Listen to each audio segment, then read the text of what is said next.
Hey, it's David Lindell and Brandon Lindell, and this is the Path to Purpose podcast.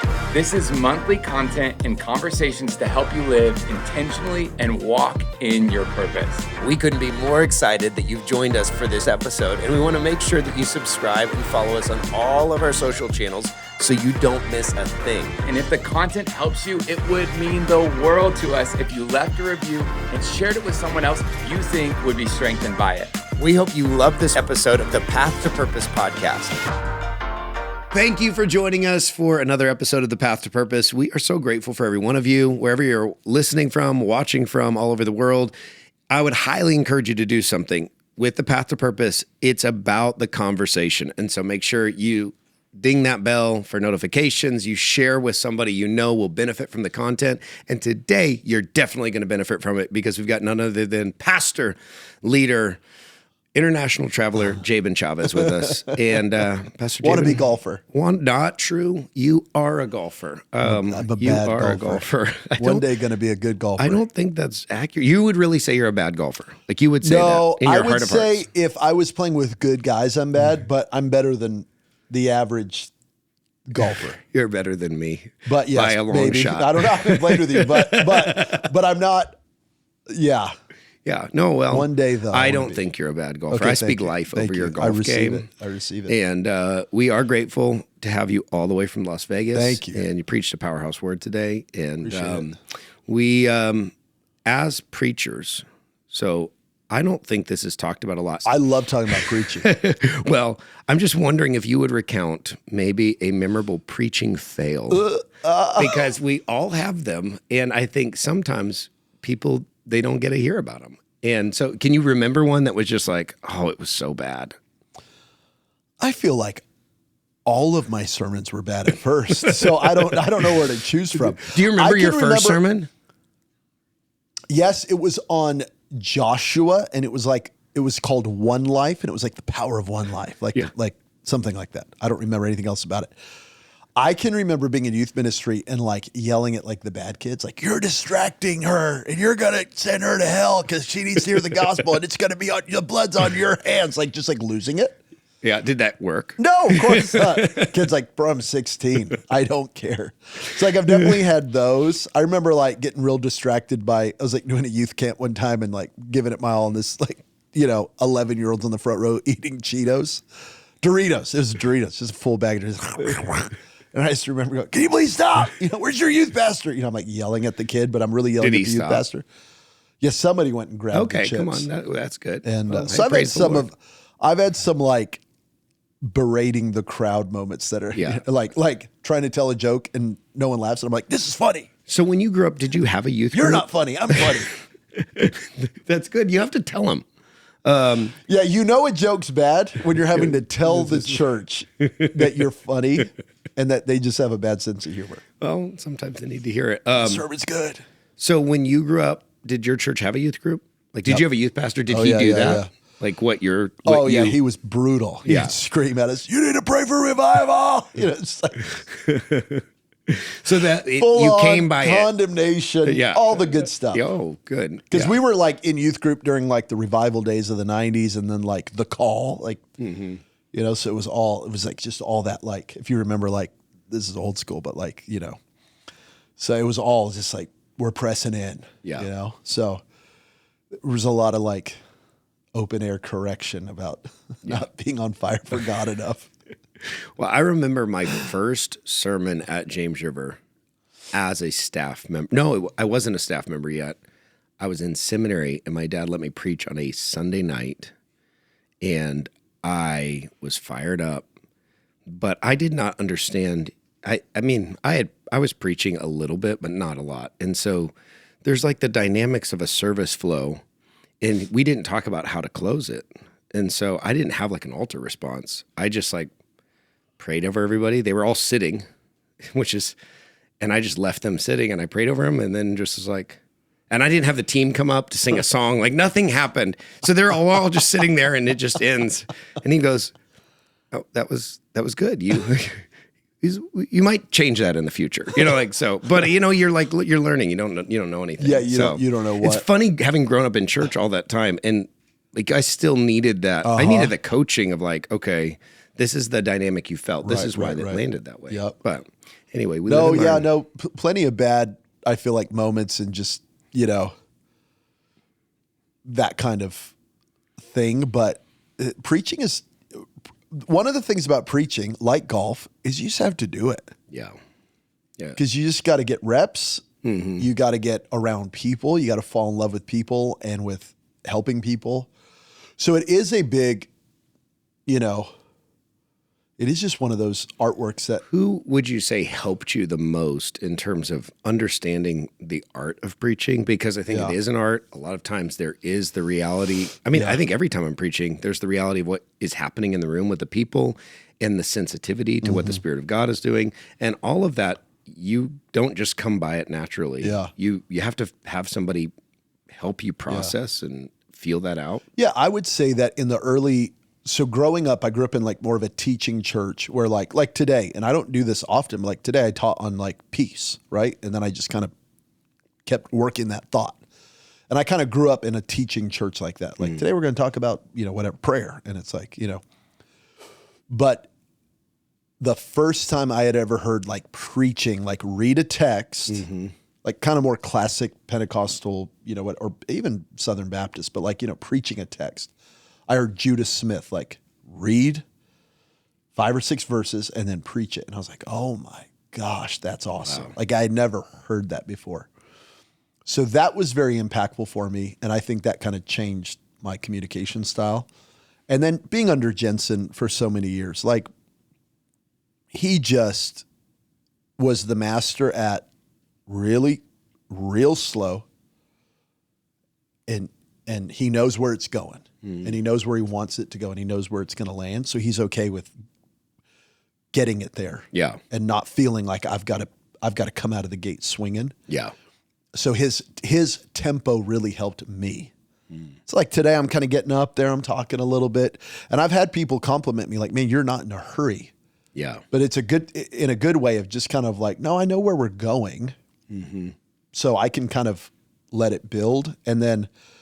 Jensen would always say, he would quote in Ezekiel 3, God told Ezekiel, before you go out and prophesy, go sit where the people sit. So Jensen always had this principle for preachers of like, you got to sit where they sit. You got to feel what they're feeling. You got to go through what they're going through. You got to like have compassion. I think that really got on me. Yeah. It's like even today I'm trying to get a pulse. I think part of it is like the prophetic. I think part of it is like the soul realm, which isn't a bad thing of like, you're just trying to attach your emotion to the needs of the people, what they're going through. And, it's something I always think about with, when Paul's writing to all his churches, all of his letters are a response to what they're going through. Yeah. Right. So he's dealing with the Galatians about their legalism and this, and he's dealing with the Corinthians about their, sin and on and on. So I think that I try to feel what are they going through and then try to minister to that. Do you find that happens mostly not in the moment so much as like right before you go up, that's when you're really engaging that? Or are you even doing that through the week in preparation? Like, okay, I'm going to be here preaching to these people. Like, how am I thinking through that? How am I processing? Like, is that what's, T.D. Jakes, I heard him say once, you study yourself full, you think yourself clear, you pray yourself hot, and then you preach, let yourself go. Let yourself go. You like preach with freedom, So it's, and that has been a really helpful thought to me. And I think the application of that is not just in preaching, right? But certainly specifically has a lot of preaching. I've definitely, Jensen would always say, don't preach past the anointing. So if you're preaching and you hit it, don't stop and don't feel the pressure to get to point 2. Yeah. Or don't feel the pressure to get to point 3. And especially for pastors watching, you have next week. You don't need to finish a sermon. Yeah. And I do that a lot. Where my church family will tell you this, it's always edited out of YouTube, but our church family will hear me say, man, I got on something last week and we're not done yet. Yeah. So I don't feel the pressure to like finish a sermon or complete a thought. I always know I have next week. So don't preach past, like, man, if God's moving, you don't have to keep going. Yeah. Because you might not get that moment back. So it's actually better to go, all right, I have 40 minutes on the clock, but 25 minutes in, I've done what I needed to do. Yeah. Worship team, let's go. So I think that Jensen was always so good at, you don't have to finish a sermon. Yeah. And because you're trying to minister to the people. So I would say, like in my case with you guys, like this week, I've been in prayer all week. I've been mindful all week. But then like yesterday on the plane, I'm really looking through my sermon. Last night, I'm really looking at my sermon, I'm praying last night. As of this morning, I'm still sending scriptures. Hey, add this. Hey. Yeah. Because I'm still in that. And then it still took on. Like, now, I think the longer you preach, the less you need notes. Yeah. So nothing I said on point 3 was in my notes. I just had that verse in Romans 5 and that verse in John 3. I had no idea what all that was going to look like. I can now trust my gift and trust God's grace that, like, Lord, you're going to help me land this plane. And so everything, honestly, like at the end of first service, I was like, okay, what? As I was walking into second service, I'm like, so how did you know what? I'm not even going to overthink it. Yeah. I'm not going to go add it to my notes. God will give me that whole flow again, or whatever needs to happen in the room. Well, and I think it's such a temptation when something goes well to just want to repeat it. Yep. Like, oh, that went really well. How did I say that? And usually it doesn't go well if I do that. Yeah, if you try to mimic that again. Yeah. It doesn't work. And I remember Al Toledo, so that Jim Cymbal, his son-in-law, amazing guy.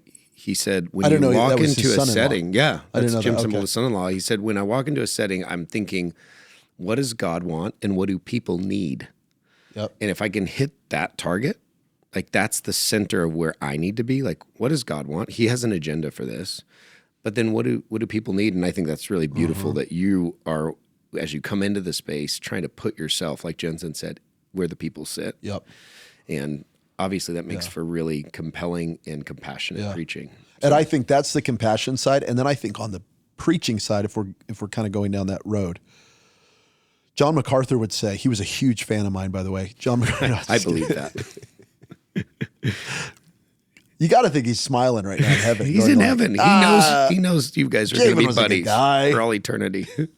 Tongues isn't that bad. My bad. But honestly, God bless him. And he would say, preaching, this is how he defined preaching. Preaching is a well-crafted argument that the ways of God are better than our ways. Yeah, so it's this well-crafted argument. So it's kind of doing that today, world's peace, God's peace. Yeah. Right? I'm trying to develop a well-crafted argument. State, illustrate, apply. State, illustrate, apply. Or one guy said it, what, so what, now what? Yeah. So what, peace, so what? Now you're breaking it down. Now what? What do I do with this? Yeah. And so I'm trying to create this well-articulated argument. Yeah. Not for myself, but for God. On behalf of God, I'm sharing this truth, and I'm making an argument for the scripture that this is the best way. Yeah. And so you have this compassion, kind of what I would call, I think it's spiritual, but it's also soul. It's also, it's Paul saying, I'm your father. It's Paul saying, I loved you like a mother. Like it's the guts, But then there's this other side where you are trying to craft something. Yeah. To appeal to the people. And I think when you can do both of those at the same, and what normally would happen is you'll do one or the other. So it's either like kind of all heart, and it's like, I don't know what he said, but man, he's powerful, or it's all head, and I think what we're trying to combine those. And if you think about the great preachers, you can normally go, oh, I see both. I can identify both. Yeah. And that's what we're trying to, it's what I'm attempting to do. That's so good. I think sometimes I do it better than other times. So you and Shannon planted City Light. Like you were preaching, you were traveling and preaching. But then you guys decided to plant City Light in Vegas. God called you to Vegas. That 2017? We moved June 2017. We planted 2018. Okay. And when did you and Shannon meet? 2000. Oh, wow. We've known each other for 25 years. We've been married for coming on 20. So where were you when you met? New Mexico, Belen, New Mexico, Los Lunas, New Mexico. This is a small community, a dairy community south of Albuquerque. So you would have been like a junior in high school? I was 17 and she was 15. Okay. When we met. Same high school? Yes. Yeah. Okay. Same town, same church, same high school, same. Wow. Definitely like small. So my town, so there was kind of this county, Valencia County, population probably like 50,000. And it was this long stretch, probably, 30 miles, 40 miles. But then there's all these little towns, right? So I lived in Belen, Okay. which was 1,700. She lived in Los Chavez, which was 1,000. So, we're from tiny little towns. Yeah. And then there's kind of the county high school. Wow. So like when we grew up, there's Belen High School and Las Lunas High School. I think they've added one more high school now, but like, and then you drive an hour north up to Albuquerque. That's where the mall was, movie theater. I've been to Chili's. Albuquerque. I haven't been to those other places. Yeah, okay. I just Yeah, haven't found the What opportunity brought you to to go Albuquerque? Skip Heitzig. I went to, and Levi Lesko, like when his dad passed, we were That's at the right. funeral. Did you go to the funeral? Yeah. Okay. Funeral. So, and we had driven through there on a road trip. We went like all the, not all of them, but quite a few of the national parks of the Southwest. So did a family road trip like That's the year cool. before that. And so we stayed in Albuquerque, like on the drive. path. Yeah. So, So Skip was and still is like, he was the guy in Albuquerque. I love biggest Skip. church. Yeah. Oh yeah. I've listened to a lot of Skip Heitzig sermons. Back to preaching real quick. A hack. Yeah. A preaching hack that guys need to embrace more is like, and I did it this week. And sometimes you get material and sometimes you don't. Yeah. But find really great trusted Bible teachers. They've got a gajillion sermons on YouTube. Yeah. So literally type in Skip Heitzig generosity, Skip Heitzig Proverbs 3, Skip Heitzig peace. Yeah. Like this week, I listened to 2 sermons by another legend from California, Bayless Conley. Do you know Harrison's dad? I don't know if Bayless Conley is We love Bayless. Oh, we my love God. Harrison. Harrison, wherever you're you at know. in the world, we love you. and Bayless is, and I love you, Harrison, and that's a golfer. That's a good golfer. Yeah. But Bayless, he's been preaching for 50 years. All over the world. All over the world. You'll be casually talking to Bayless and like he'll just mention the most wild name of some legendary minister. Yeah. T.L. Osborne prayed for me one time. I'm like, what? Like, just, you know what I mean? Yeah, This was it's Smith amazing. Wigglesworth, not that, but you know what I mean? It's just like, whoa.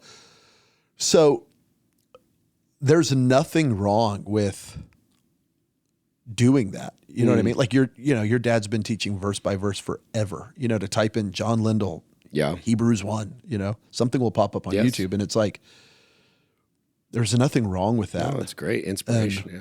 Especially if I'm doing a topic that maybe I'm not super familiar with, or I just feel like I've already kind of run it dry but I need more help. You get one little story, one little thought. And so all that to say, Skip, Yeah. huge for that. His book, The Bible at 30,000 Yeah, Feet, it's great. unbelievable, but Albuquerque was kind of the town, Yeah. with, so you go to the movie, go to Chili's, Come on, Chili's. Applebee's, Yeah. Whataburger. Come on. I'm trying to think what else. McDonald's, Walmart. No, just kidding. We did. I You think didn't have a Walmart. we didn't have a Walmart till I was older. We Yeah. eventually got a Walmart. But I mean, if you wanted to go to like a Lowe's or a You go to Albuquerque. Target, Yeah, it's like it's the an hour. mall, Yeah. that's where the J.C. Penney was. So you guys were at the same high school, or you at Ross Dress for Less. Okay, I'll stop. we need sponsorship from all of those places. No, Tubby Hilfiger. same high school, or she was at the North High School and you were at the South High Yeah, School? that's what it was, Okay. yeah. Okay. But same church. Same church. Okay. Same youth pastor yelling at both of you to put the Doritos down. Absolutely. Okay. Absolutely. Yeah. The whole 9 yards. So was, she was 15, you were 17 when you met or when you started? well, we met, and then we would start dating a little bit after that. But I mean, we've basically been together for 24 years, married 19. Yeah. And next year will be 25 and 20. Yeah. So, yeah, I mean, high school sweethearts, married, and then we've gone all over the world together, and then obviously planted the church together, and just been like a team. So when you guys were feeling the pull to Vegas, did that happen to one of you first and then the other one, or was it simultaneous? It was. So I was traveling full time, and the road was hard. The road it's a different beast.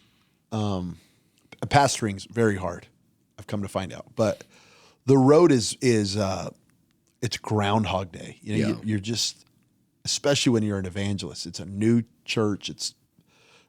Same sermons. A lot of time, you know what I mean? You're preaching 5 to 10 sermons for the year. Yeah. Because you're preaching these real well-crafted, soul-winning messages, or you got your Holy Spirit message, your healing message, it's like that kind of thing.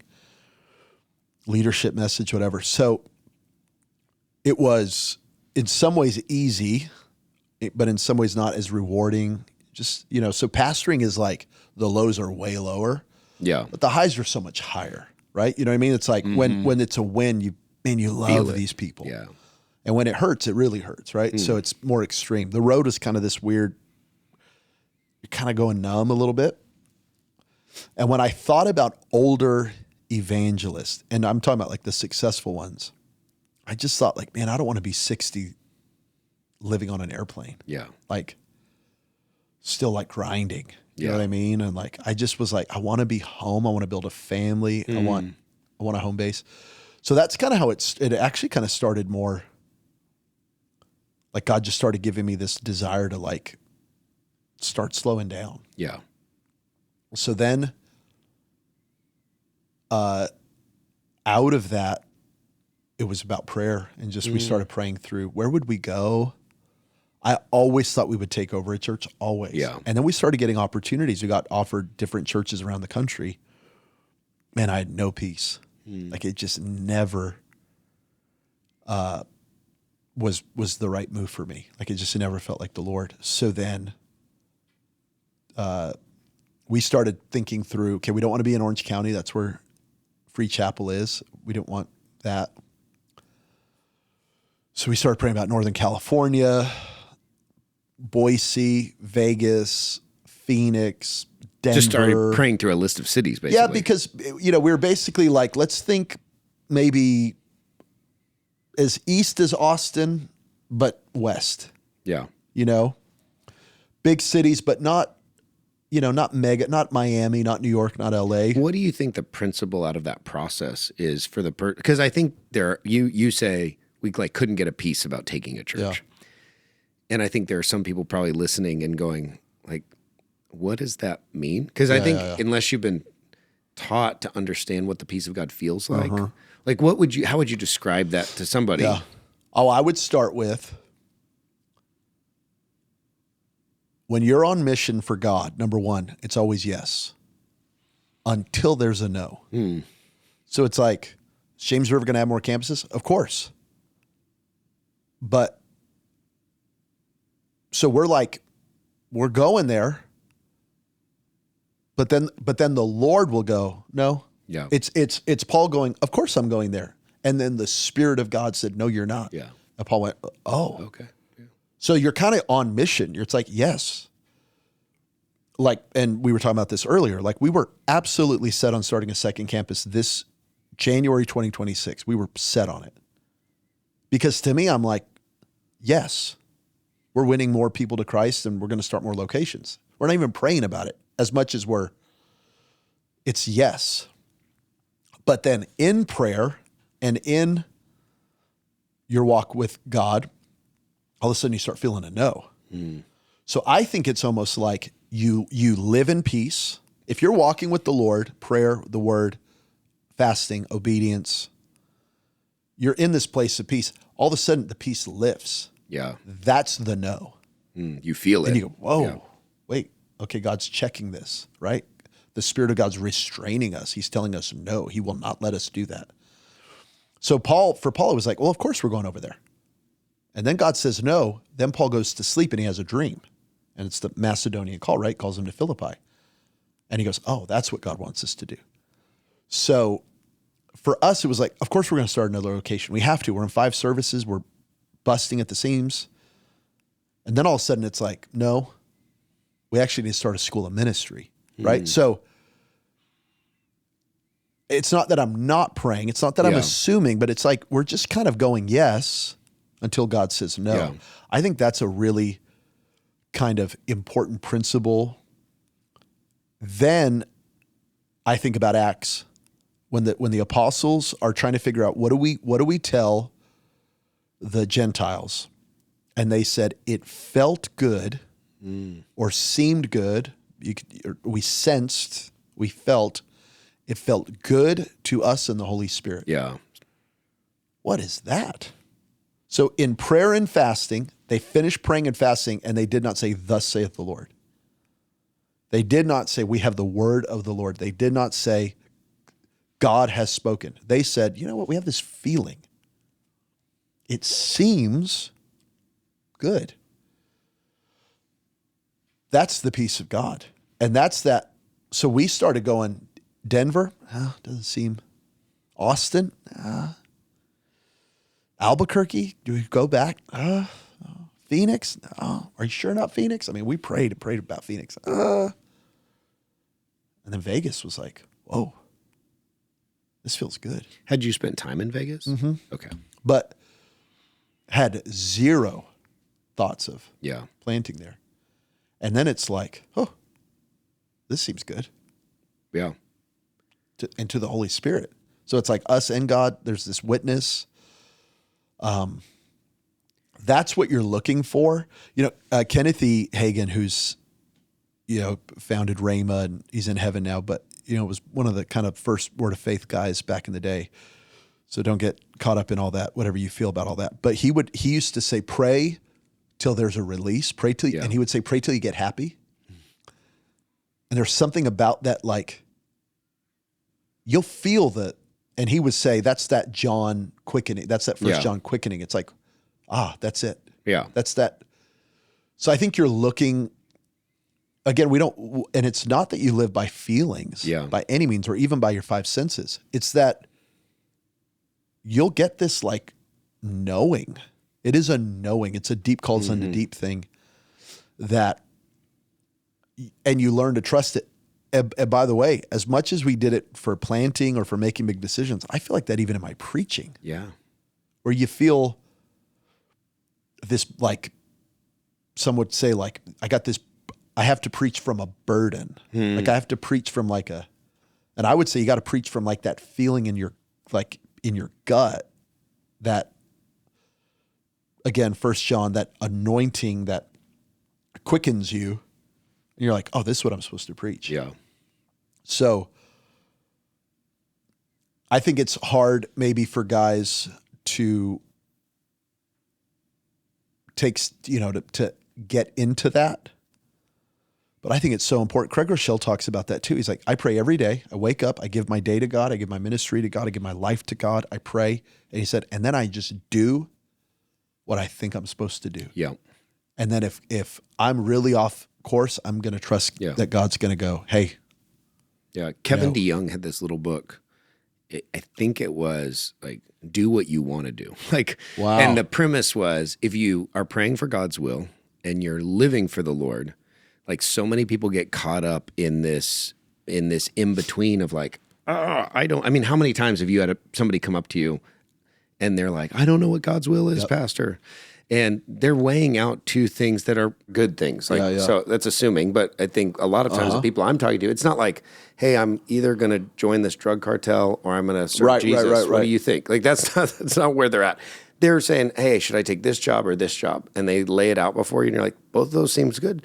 And I often go back to them like, what do you want to do? Like, because I think that is that peace process too. It's like, I feel a joy when I think about this. I feel a desire to do this. I kind of like that, but I wonder, because I feel like in a small sense, I had some, like maybe in like Sunday school classes or youth leaders or voices in my life, like as a teenager, who almost glorified, if you don't want to do it, then that's probably what God wants you to do. Like that's the will of God. If it's hard and uncomfortable, then definitely that's what God's calling you to do. And I think that really locked me up over like God giving me the desires of my heart. And it's not that God doesn't ask us to do hard things. Right. He definitely will ask you to do hard things. Yeah. But God plants desires in our heart, and then he cultivates those so that they become your joy. And so that when then he shows up in your life and says, hey, I want you to do this, and you go, wow, that's great. I'm really excited about that. I think for me, it was a journey to go, and that's not a bad thing. Like, I think I lived in terror that God was going to send me somewhere in the planet that I didn't want to go, and that would be God's will. Back to our church upbringing, I preached about a little bit in church today. I mean, our whole youth ministry was like, we're going to Iran and we're dying for the gospel. Like that's how it was, just like, you're going to North Korea, buddy. You're going to smuggle in Bibles. They're going to catch you. You're going to be tortured. You're going to die for the Lord. Like it was just like, I was like, I want a family. And everybody's doing that. That's God's will. And that's God's will. And that's it. And if you can't say yes to that, so, and it's like, what? Like that was just like our thought. And you even hear preaching, and I'm not trying to like pick on anybody, but like, you'll hear like Romans 12, good, pleasing, perfect will of God, as if there's three different things. And, we're trying to discern the good or the pleasing or the perfect will of God. I find it more like Kevin Gerald says this. He says, people get caught up on like, is it A, B, or C? And he goes, sometimes it's A, B, and C. Not A, B, or C. It's A, B, and C. And God's actually going like, yeah, here's some great opportunities. Yeah, what do you want to do? What do you want to do? You don't, we get so caught up in that. And I do feel like, man, if you're really following the Lord, he'll make it super clear to you if you're on the wrong track. Like he will be like, yo. So I think a lot of people fear missing the will of God, don't know what the will of God is. And I feel like, it's actually just more about living for the Lord, walking with the Lord. And then those opportunities just come, and you do go by a sensing, by a feeling, man, this feels good. This feels like the Lord to me. Yeah. And you kind of just go with it. And I think sometimes you miss it. And I think we're so afraid of failure. And I don't think you have to be afraid of missing it. I think sometimes that's just kind of a part of the process. And we overthink so much of that. And then Kenneth Hagin would also say, I'd rather be late in the will of God than early out of the will of God. That's always been a principle. Like, I'm not going to be in a hurry. If I have to be hurried, I don't think it's probably not God. You got to decide today. Like literally go, let's just wait another year. Like, I just don't, we were talking about some decisions yesterday at dinner, just about like, no, just wait. Right. It's like, it's all good. Don't feel that, I gotta, almost any time I've been rushed about anything, it's not God. Yeah. It's just so much better to just go like, no, it's okay if we feel a little late. Yeah. So you guys, you land on this idea of like, okay, we think there's a peace, a grace on Vegas and planting something there. Are you still at that point on staff for Pastor Jensen, like working at Free Chapel, or is that, are you in the in-between? And so here's something that I also think is so interesting, and I'm curious on your story, but a lot of people, like when they get that sense of like, okay, God's calling me to do this, it's like peace out on whatever I'm doing. Yep. And they end up, unfortunately, kind of like dishonoring the people. Because obviously Pastor Jensen, like, invested and, Yep. and obviously you've got a great relationship with him still, which is so cool. How did you and Shannon process that transition in a way that you're like, well, this is going to honor them, but I also want to steward the assignment? Like, because you're saying we didn't feel like if it's a hurry, if it's a rush thing, how did you process the urgency of the calling with honoring where you were at? And So I told him from the beginning, I think we will pastor or plant a church one day. So I just think it's in me. Can't explain it. And I would say, I think, it's like, can these bones live? Lord, Ezekiel, it's like, it's, Jonathan and his servant, perhaps the Lord will give us a victory, right? Yeah. Like, I think we read over that too quick. I think there is a perhaps, a Lord, and he went, let's just talk about it and let's keep communicating about it and let's not be in a hurry. And I said, anytime I feel like the Lord's doing something, or we'll just be way out front about it. So when I felt kind of that call to Vegas, I kind of felt that Macedonian call. I met with him May 2016. And I said, or maybe April 2016. I said, I believe the Lord spoke to me. I'm submitting that to you. And I'm not telling you it's God. I'm telling you, I think God spoke to me. Because this is just a principle for people to know. Like, if you go to your pastor and say, God told me, it's the end of the conversation. it's the end of the conversation. Yeah. Because we're not going to look back at you and go, no, he didn't. Yeah. What are you going to say? Yeah, what Don't do you listen do? to him. It's like, okay, no. cool. You drop the cards on there's nothing else to do. So, and I think sometimes people in their insecurity want to feel validated, so they use that language, and you just can't. And it's just I think it's just a principle about everything in life. Like, don't be slow with the God said, Don't take the name of the Lord in vain. Like, don't throw God's name on everything. Be humble about Do you that. think that is, you're kind of alluding to this, but often that's like an insecurity. Totally. Because I think a lot of times there's a bit of concern that their leader is not going to validate their plan. And so it's like, well, if I put the God stamp on it. Totally. So, how would you coach a young leader? Maybe, somebody you were investing in, like, okay, if you feel that, that's great. That's not a bad thing that you feel God is speaking to you. I'm not saying that that's not happening, but here's how you should communicate that. So I think it starts. So what I went to Jensen with I think God has spoken to me, and I said, but I'm telling you right now, I'm submitted to you. I'm telling you, I'm submitted to you, and I mean it. Shannon was pregnant with Goldie. She was due in November. And he looked right back at me and he said, okay, have the baby and have the baby here in OC. He said, number one, don't move and try to plant a church with a pregnant wife. Like, he's smart. He's so kind. And he said, and number two, he said, you might have that baby. And that might just scratch your itch. And you go, oh, I don't want to plant a church. Like, what the heck? I want to, you know what I mean? So he said, have the baby. And I said, okay, mark my words. You won't hear from me again about this. I am listening to you. And I just think, when you're 28, 30, whatever, at that time I'd have been, we planted the church when I was 34. So I'm like 32, 33 at this point. I already felt old. Like, Rich had already started. Chad had already started.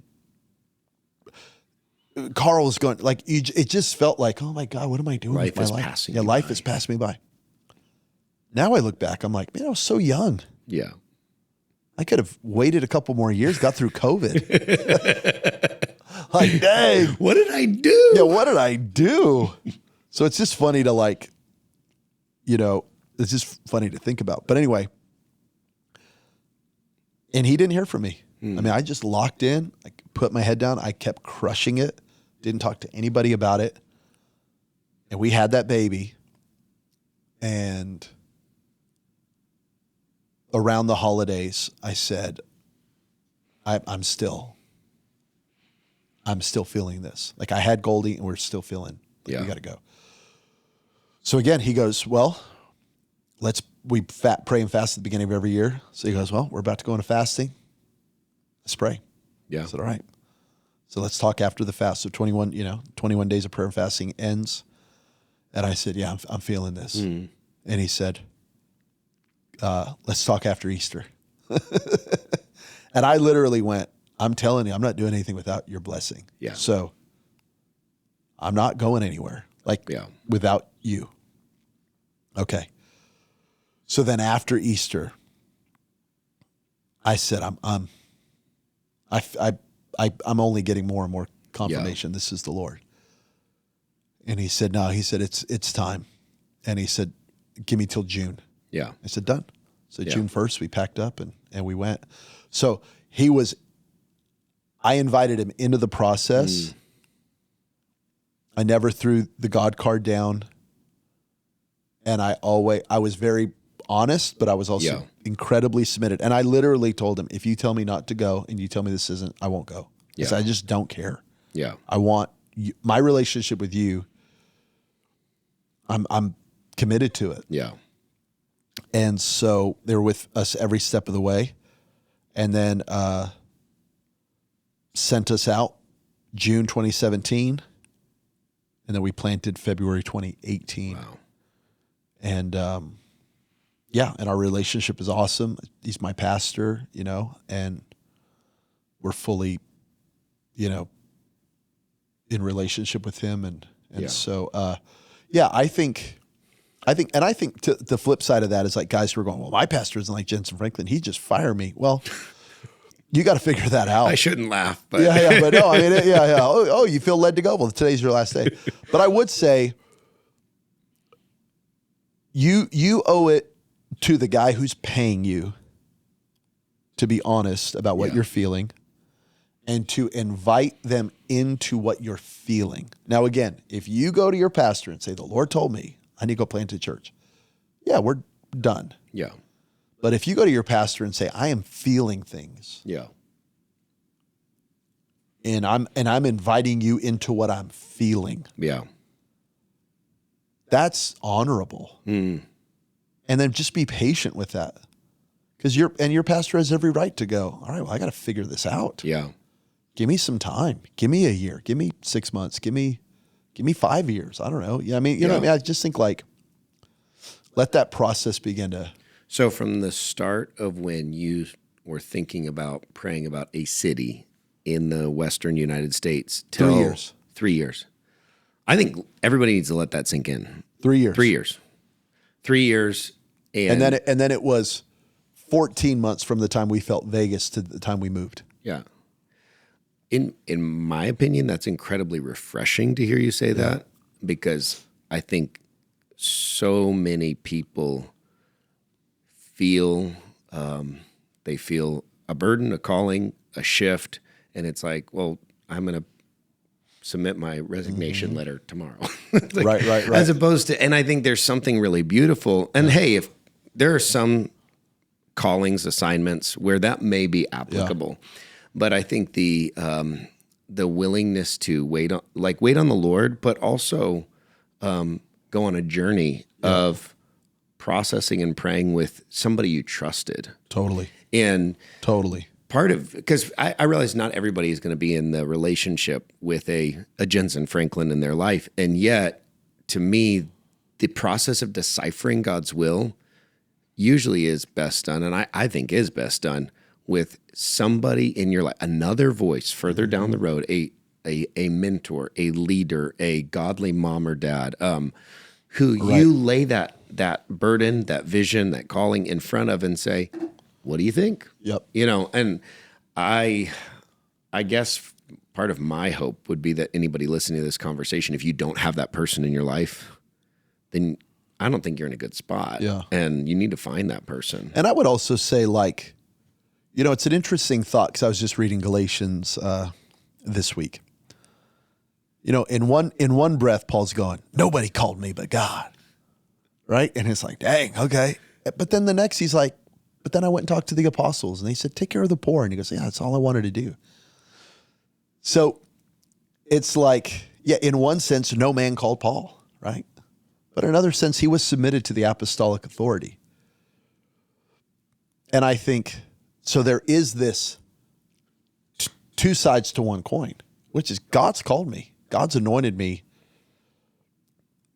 No man did this.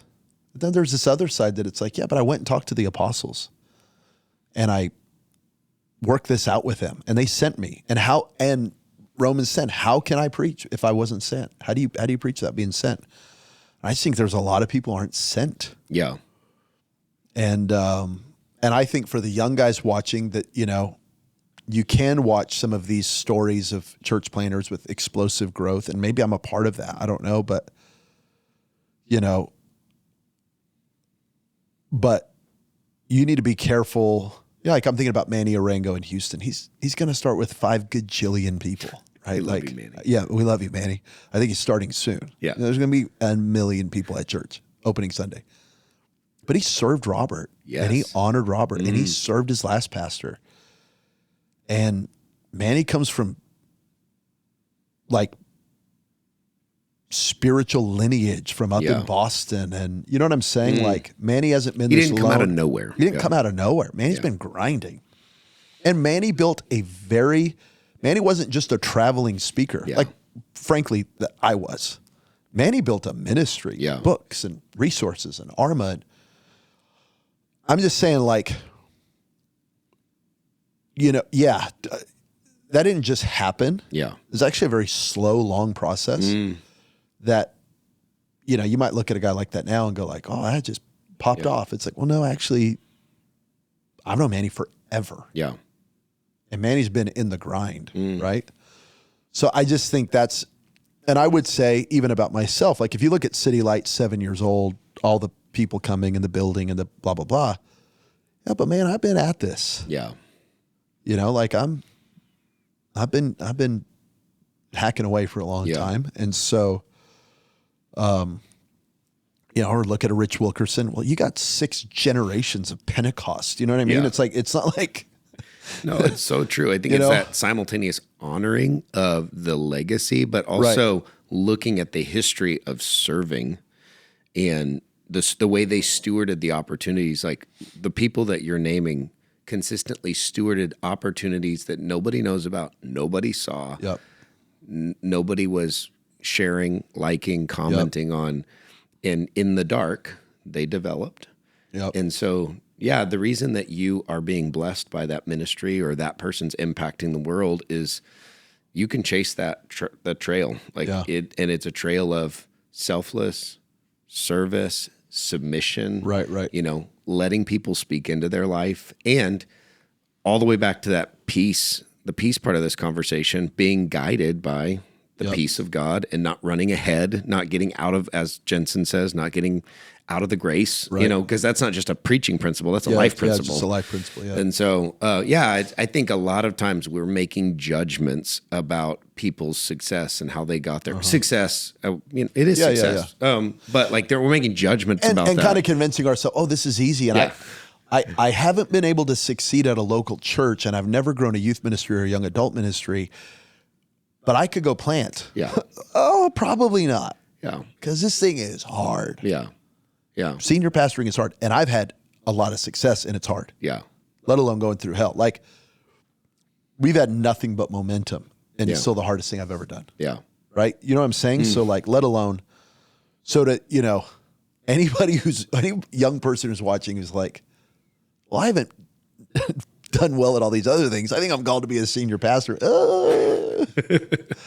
Well, I think probably not. The value of the idea of being sent and the significance of that, and stewarding your relationships so that you can be sent and not burning the bridges that God, because I think God he's positioning all of us to build bridges relationally with people. He's putting people in your path.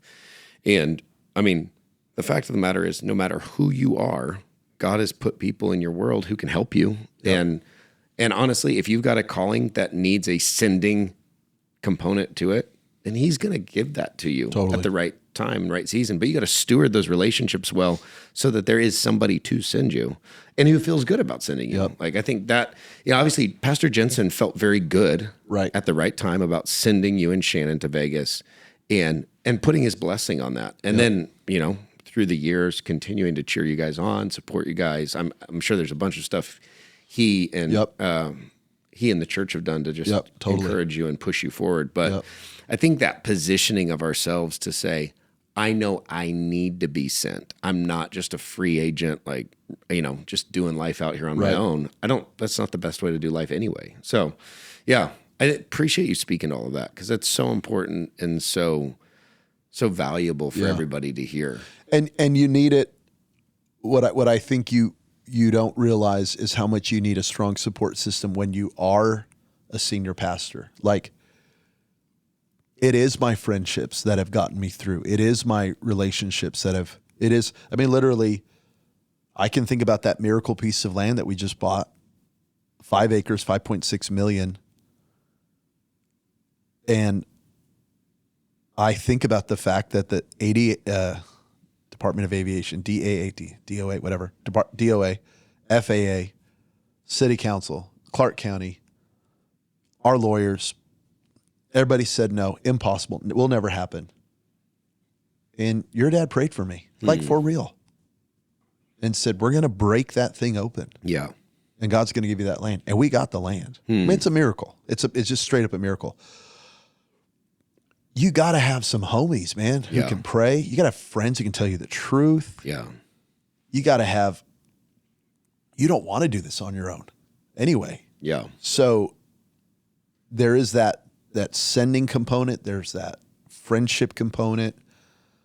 And I think, some guys don't realize that. It's all the more important when you're planting and pastoring. Yeah. To have it. I want to say thank you to you for being that in my life and having words of encouragement when I need them, the truth when I need it. It's such a gift, and we're grateful. I know that Brandon is incredibly grateful. Yeah. My dad is so grateful. I heard him say it to you just a few moments ago. Right. Yep. How much he loves you and the way you have just been a huge support and encouragement to us. And I even think this conversation, I would just say for anybody who's listening to this, it doesn't have to be ministry.